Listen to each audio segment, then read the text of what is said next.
ថ្ងៃទី13 ខែ11 ឆ្នាំ2025ការវិភាគតារាងថ្ងៃរបស់យ៉ាវ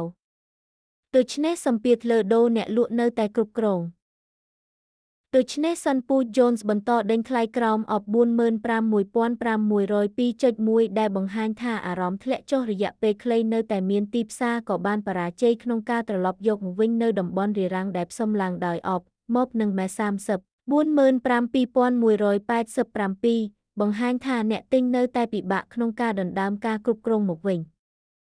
ពន្លឺទាបខ្ពស់ Candles ថ្មីនៅតែខ្សោយខណៈដែលខ្សែបានចាប់ផ្ដើមប្រែក្លាយអវិជ្ជមានខណៈដែល Cases នៅតែស្ថិតក្នុងតំបន់ធ្លាក់ចុះដែលបញ្ជាក់ពីកម្លាំងចរាចរណ៍លក់បន្តប្រសិនបើតម្លៃអាចកាត់ឡើងវិញខ្ពស់ជាងអបកម្រិតគោលដៅកើនឡើងបន្ទាប់ដែលអាចកើតមានគឺ Pivot មួយនៅ 45,412.51 ទោះជាយ៉ាងណាក៏ដោយសារ Pivot មួយត្រូវបានរួមផ្សំជាមួយបន្ទាត់ពេជ្រ Diamond Line វាបង្កើតបានជាតំបន់រារាំងដ៏ខ្លាំងក្លាដែលពង្រឹងសម្ពាធធ្លាក់ចុះ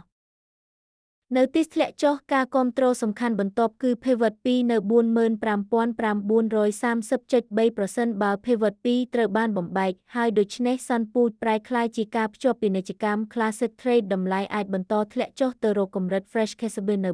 45,301.4 និង 45,928.8 ដោយមាន MACD 200នៅ 44,903 ដែលដើរតួជាការគាំទ្ររចនាសម្ព័ន្ធរយៈពេលវែងទោះបីជាមានភាពខ្សោយបច្ចុប្បន្នក៏ដោយ